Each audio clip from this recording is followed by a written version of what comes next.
atandika okusoma jinni lyamugamba kati soko umule guludene kankusomere ejinni lisomera omusomesa wa Qur'ani equr'ani Katonda yagakola mu blazing fire mu muliro ogutayokya lyamukuba emirundi omwana oyo yali muwala ngari mubayiri weraze kabaka guludene nze ntuuse gamukuba agenjawulo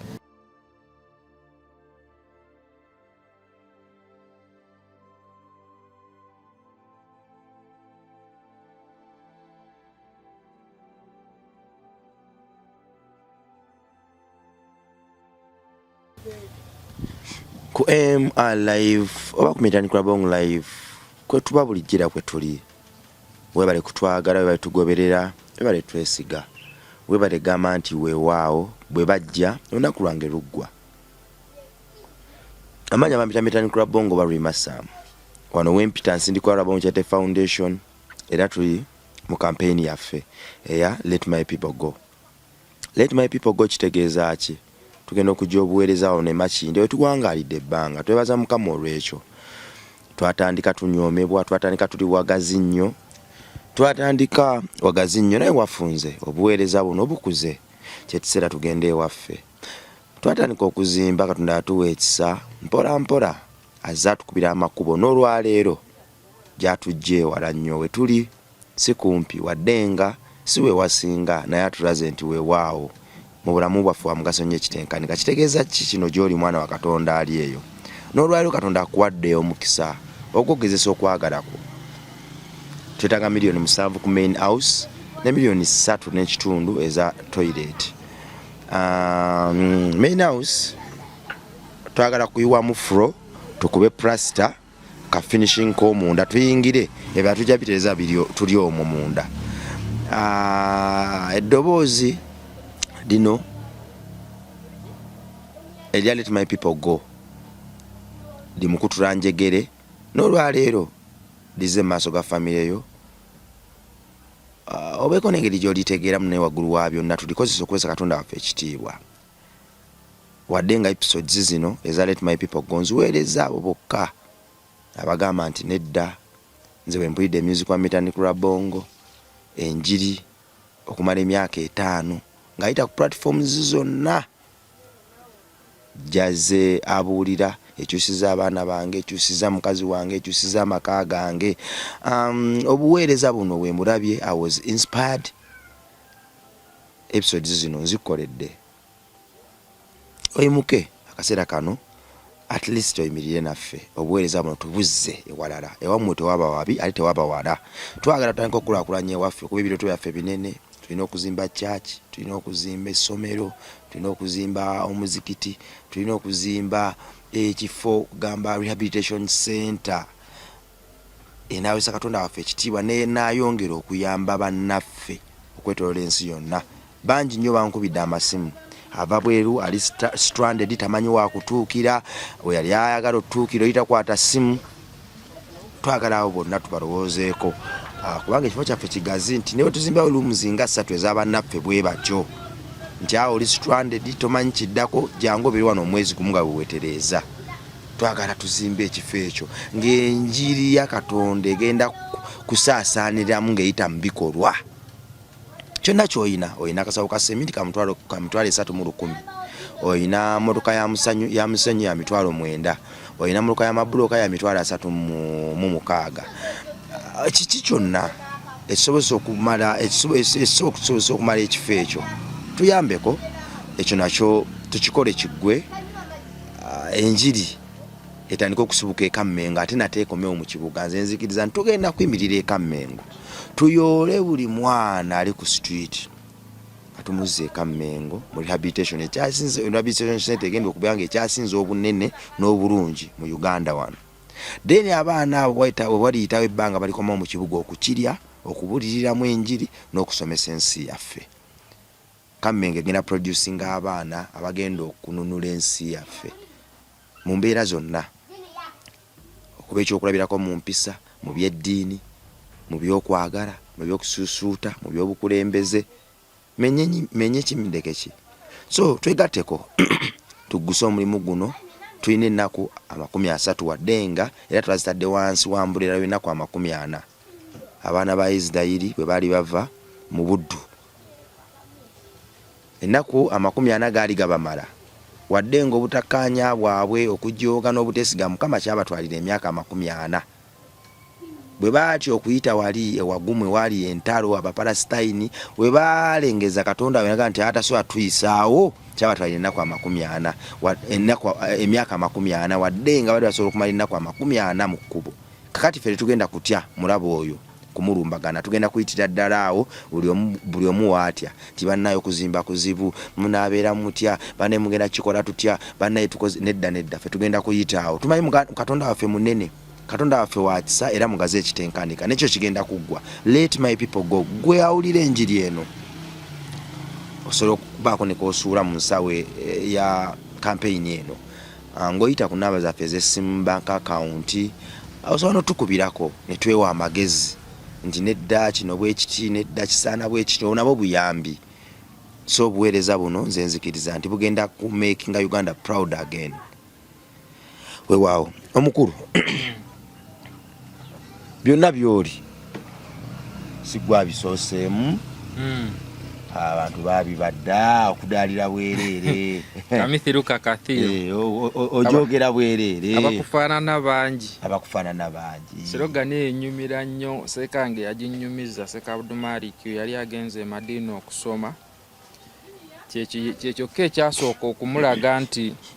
okumuwa level ng'enjogera ya leero. Afunye scholarship bagenda Madina kusoma ddiini biki naye yatuuka wali ku university mu bimu ku bye yasinga okusoma nga ola nti mu ssomero bateekamu notice obwenjawulo ku mayinja obupande wa ku entrance ku ki don't litter kiki akasookera ddala ke yaggukizaako amaaso tisebo wano wozze abakufaanana abalinga ggwe baki ate ng'era bw'otunula baki ze wafuna e Uganda ezakuweesa basale omulala yazifuna eyindi era naye ne bagimu. Ze wafuna e Uganda ezakuweesa scholarship omulala yazifuna Pakistan oba Jamaica oba wa era naye ali awo. So siggwa asoosa ate siggwe wakabi kakkana yakkakkanya amalala. Amanya ndoboozi eri abatulaba amanya nze Ali Bilal okusinziira wano ku Rabongo Charity Foundation era nga nzikatiriza omulanga gw'obaddeko awo guli ogwa Let My People Go. Let My People Go bannaye obwetaagisa bwonna g'omwana wa Katonda ali eyo kola ky'oba osobodde. Kola ky'oba osobodde sirirye omanyi ne Katonda gyogamba mu mulamu ogwo ogw'okutwala abantu mu nsi ensuubize alina we yagambira Moses nti nja kukulaga ensi ensuubize naye si mwenna nti oba mujja giyingira kyali kitya temujja gituukamu nja gibalaga naye mwenyi teyagikola ki so batono abalondemu. Ne mu Qur'an Katonda waaba alina kyayogedde ekirungi n'amaliriza nga akirireetinga ku bantu alireetingira ku batono. Katugeze okwebaza Katonda agamba musuula nnyingi nnyo ez'okwebaza nti mpa abaddu bange ebyengera byange biki mbagabirira naye ate batono mu bo abeebaza. So buli kirungi kiba kya batono. Newagamba abamanyi nti abantu newabayogera ku kumanya nti abantu mbamanyisa mbasindikira kino ne kino ne mbasindikira obubonero buno ne buno ne batono mu bo be bategeera kyemba ntegeezezza. So ekintu ekyo kiba kya batono. Tusabe nnyo Katonda tuteeke mu batono ababa mu buluŋŋama. Batono be baba mu buluŋŋamu si be bangi. So tetukolinga numbers kuba numbers teziri divine ennyingi teziri divine entono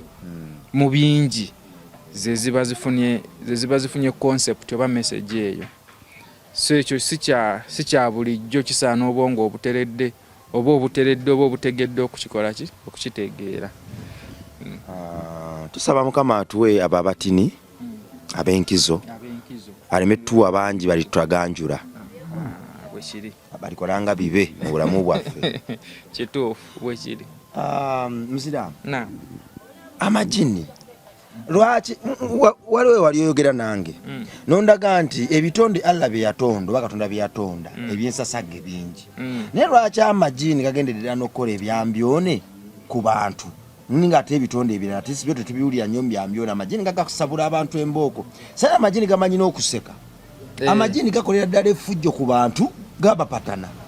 geeyita ki lwaki amajini gasemberedde nnyo abantu kansoke nkusomere aya eno oluvannyuma nkunyumizeyo ka story kamu Allah agamba mu Qur'an al-Karim nti wama khalaqtu l-jinna wal insa illa liya'budun. Allah agamba nti nze saatonda amajini n'abantu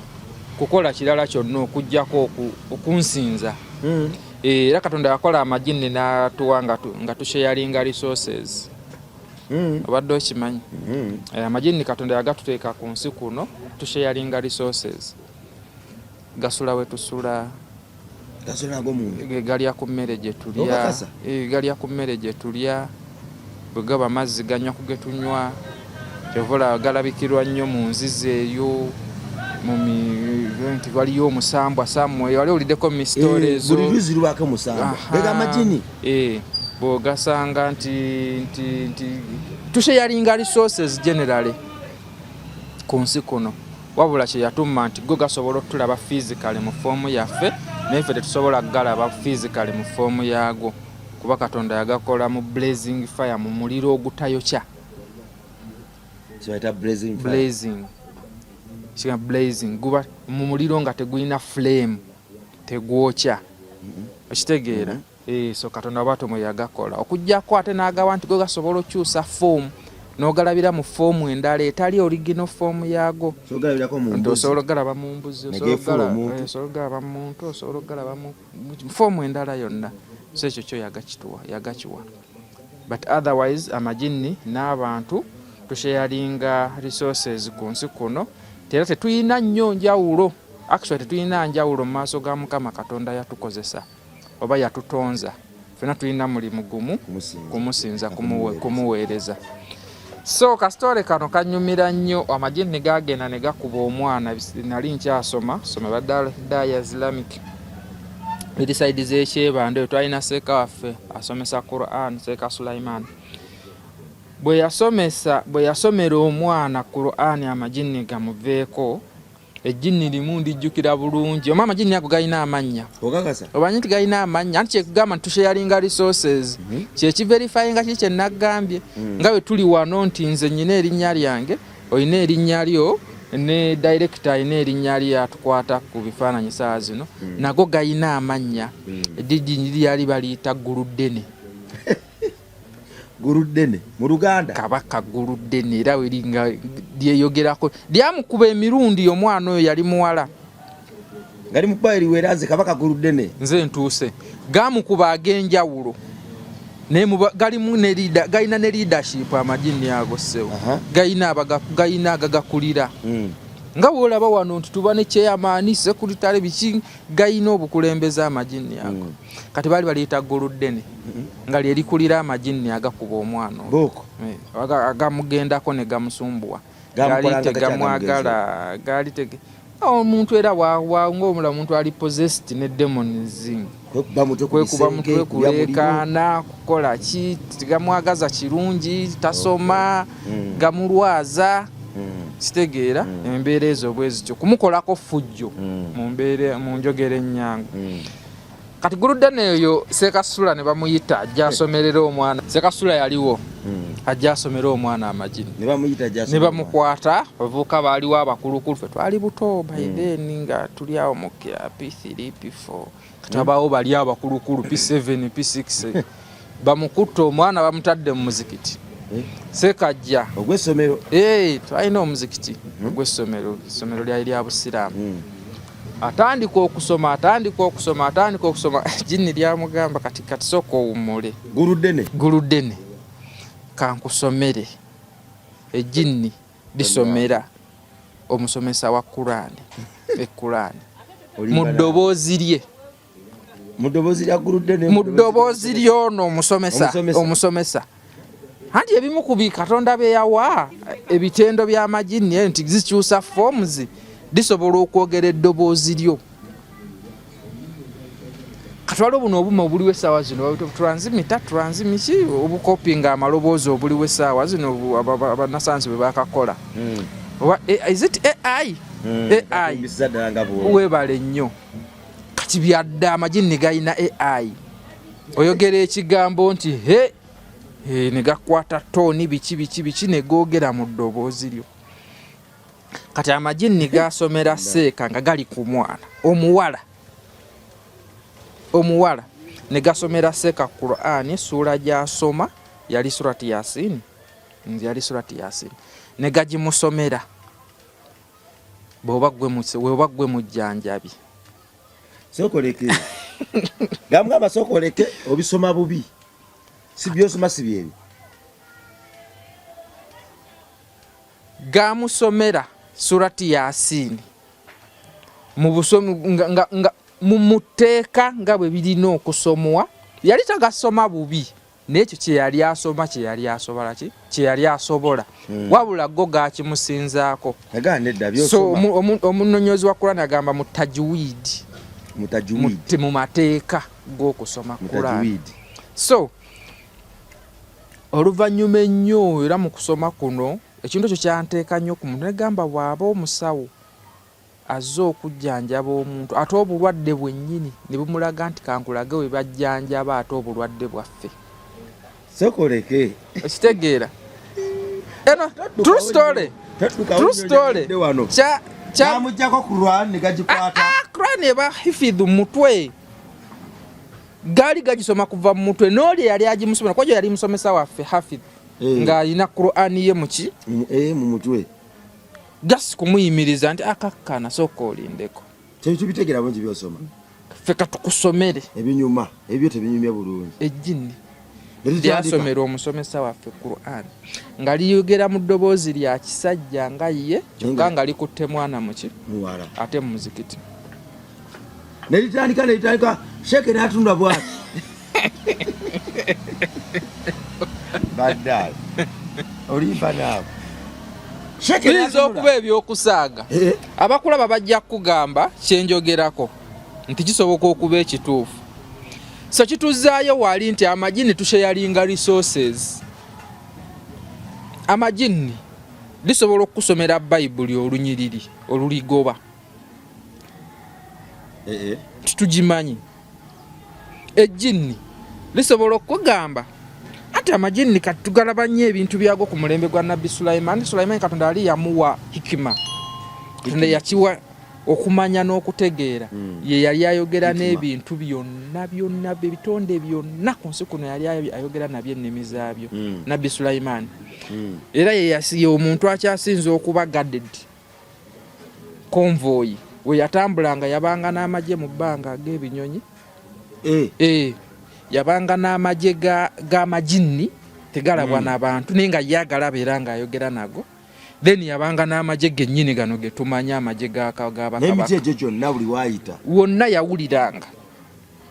Kunyumiza akagero kamu mu Qur'an Allah ali akanyumiza Nabi Muhammad nti lumwe ejje lya Sulaiman lyali litambula nga bagenda for expedition somewhere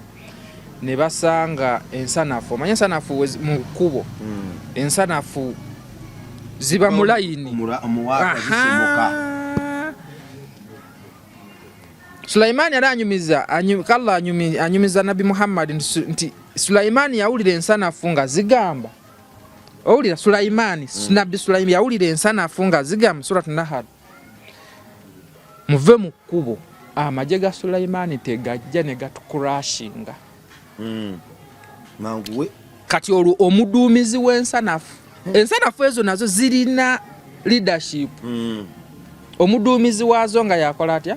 era ne zisegulira ne zibasegulira ne bakola ki ne bayitawo oluvannyuma ne zigenda mu maaso ne zibadde zikola ki bezibadde zikola. Naye ekigambo crashing bakikwatamu ensobi abantu abamu crashing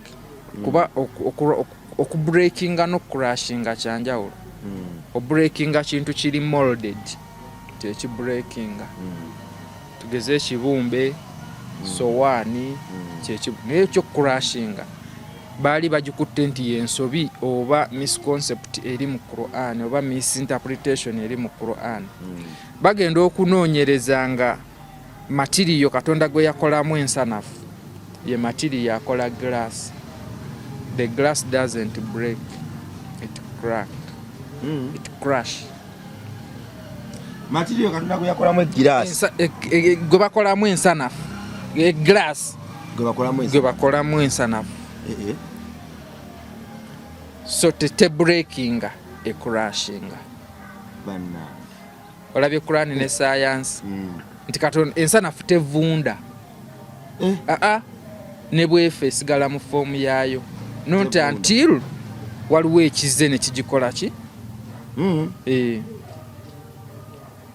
kuba material litakola ki tavunda bamuyita soda ash obadde omumanyi wano tumujja zitileke katwe zitikiwaliwo material wano mu Uganda tumuyina akola glass naye bamumayiminga ne bamutwala eri ne bamurefining ebweru kwekola ebyo ebintu ate ne biddanga final products bamuyita soda ash. So material oyo ye material Katonda gwe yakolamu ate gwataakolamu kiwuka kirala kyonna.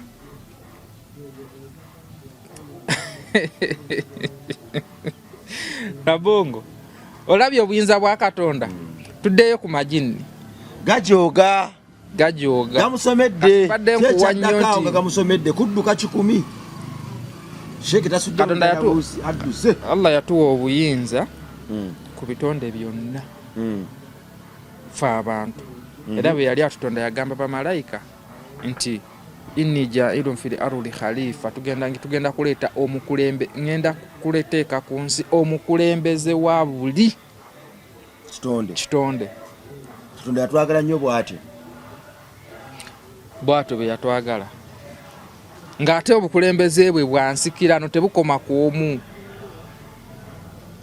bwansikirano okuva ku ono kudda ku ono kudda ku ono kudda ku ono kudda ku ono buli kubawo yali ategeeza Adamu gwe yasooka okutonda naye n'essaawa ya leero wetuli naye tulina powers ku buli kintu ku buli kitonde kye kyonna mu kutiisatiisa biyinza okutusinga osanga awo enjovu nekola naye omaliriza nga kagikakkanyiza eri ku ttaka amajini oli omunajja n'agakakkanya. So yatuwa knowledge eyo just yakusiikinga kunoonya tricks kizo olina kukozesa okukubaako ensonga ezimu zokola ki zokkakkanya n'ozikwatako. So yamala n'agamaliriza era omwana bamusomera n'akola ki ne bamuwa rukuya ne bamuwa ku ddagala awo naye tekijjaawo kiri nti gamuchallenge gamusomera gama ne gasirika kiki yazzaako story empanvu nnyawo kubanga yasooka nze mu kumulaba okwange kuba gamukuba omwana oyo gamukuba mu biseera it was wemanjikira ali break time nga tuli ubweru later on bakuba akadda buli mwana mu kirasi naye nze ndeka gamu challenge nzaawo naye bintu bingi nnyo ebijjanja b'amajini bojja okula obitegeera waliwo amadagala waliwo ng'ovudde mu Quran waliwo edduwa gy'osoma obusomi so tricks nyingi nnyo z'okozesa ate amajini ago togalumba nga tonywedde nga toli munywevu ku go kuba gasobola okuva ku oli ate ne gakwata ggwe gasobola okuva ku oli jjukira amajini ago Katonda yagatuwa nga gasobola otulaba kyonna kye tulowooza kye tuzzaako Katonda yagawa ekintu ekyo kye tulowooza kye tuzzaako gamanyi n'okufunawe out. However nago gayinamu ate era obunafu muki kuba ffe bakama baago wawe tutuuka bwe tunyikira ennyo omwoyo tugabuzaabuza bwe twekweka ennyo mu buziba mwoyo mu kukkiriza tuka ne tugabulako webale nnyo ffe bakama baaki naye ng'ate gasobola okukulaba nekyoluyo gakulaba ng'oli toteredde gasobola okuva kwoli ne gabonyaabonya ggwe kweganga gwe ate kanyama akawooma okusinga atya oli gwegwe gabaddeko onfuna bulungi so kati amajini ago osobola n'okugajjanjaba ne gava ku oyo gwe gabaddeko ne gagenda ku bantu abalala aba famire ye gwomusaayi ogwo gwe nolowooza nti ono awonye naye ng'ate osimbuliza lisimbulize mu layinegi ye okitegeera si ekyo nakyo kisoboka nekyo kyonna olina kubanga olina obukodyo n'obumanyirivu butya bw'ogajjanjaba okuva nti olijja ku oyo once and for all terigenda kuddamu kusumbuwa abantu balala kuba galinga ffe tulinamu abantu balamu tulinamu abalongoofu tulinamu nga bw'otulaba gambe tusheyalinga resources mu bubi ne mu bulungi tusheyalinga obwononefu tusheyalinga obutuukirivu tusheyalinga gye tusula lwakuba nti bo g'amagini ate gasula mu bizimbe ebiri abandoned era ebizimbe ebyo nabbi yaffe yabitukubiriza tetubibeeramu ebyo ebizimbe kye baasuula awo ekitegeera amagini galya ku kasasiro emmere gye basuulasuula ku kasasiro ogenda ogisanga amagini ge gagikola ki ng'oyinza okulaba embwa ezaawo n'eryo ebimere tolina kyobyagaza litulale ng'ejjini lye riri mu mbwa eyo lyerikola ki lyerirya ekitegeera oba kapusi anything of a kind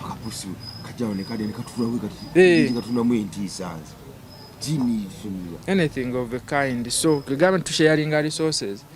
amagini gabeera nnyo mu toilet mu bifo ebyo gabeera nnyo mu toilet kyova Katonda agamba yatukingiriza okukolera ebintu ebisinga mu toilet omuli okwogereramu bantu bakubira amasimu mu toyi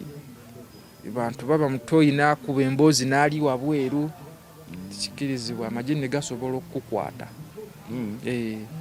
kuba oba oli mu bifo byago ebimu ku bifo mwe gawangalira amagini gawangalira mu masinzizo gawangalira mu masinzizo bino byetugamba twejjukanya bwejjukanya muntu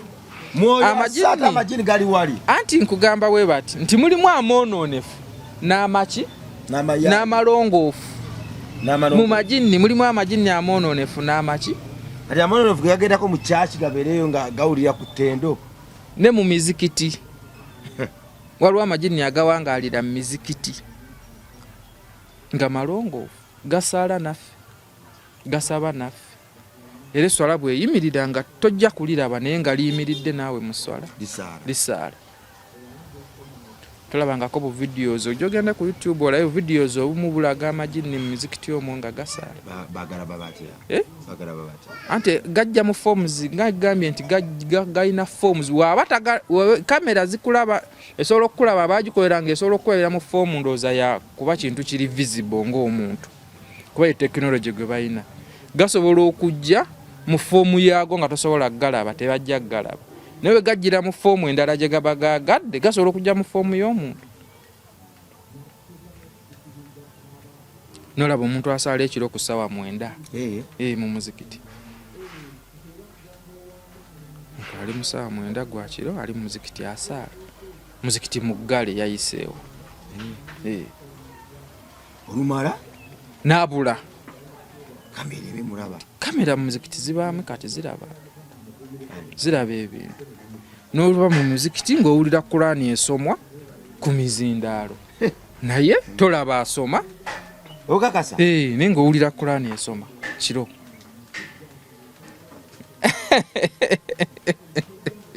so webityo webiba so scare kiri a bit scare naye nga that's the truth of life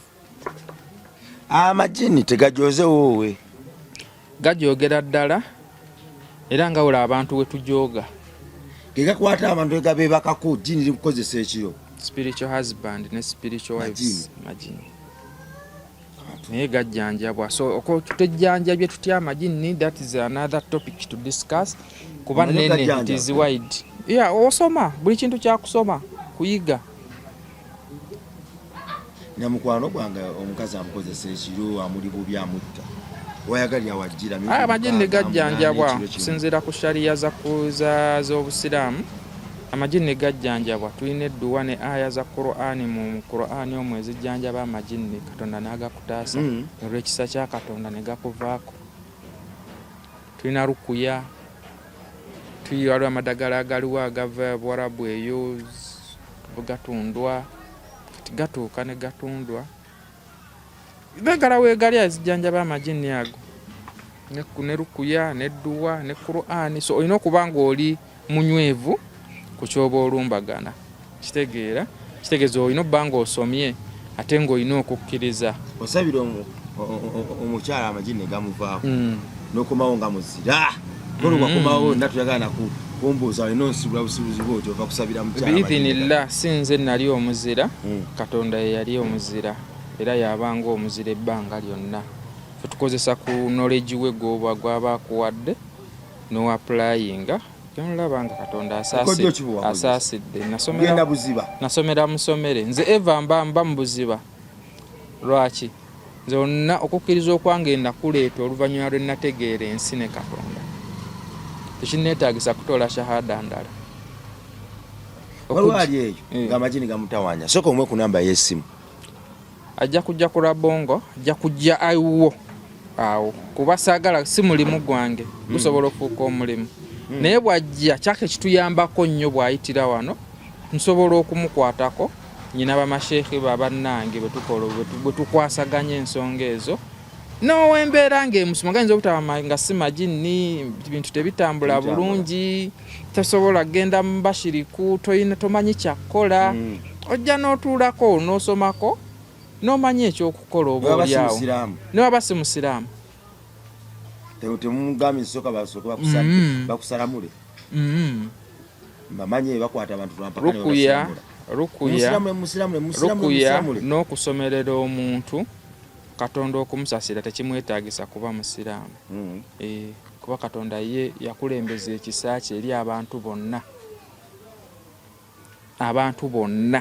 Bano abakulembeza ekisa kye bakola nsobi. Eyo ndowooza yaabwe nga bba abantu oba oliawo ndowooza yaabwe. Katonda atwagala ffe. Katonda atwagala ffe. Ne waaba musamize ng'awulira abikooye. Ng'oli musamize naye awulira ng'abikoze eki?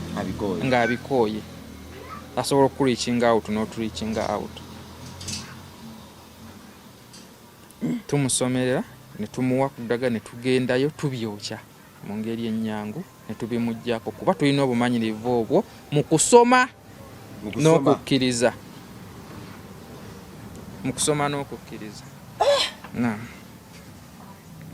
Kurana n'ensi yange weeraba.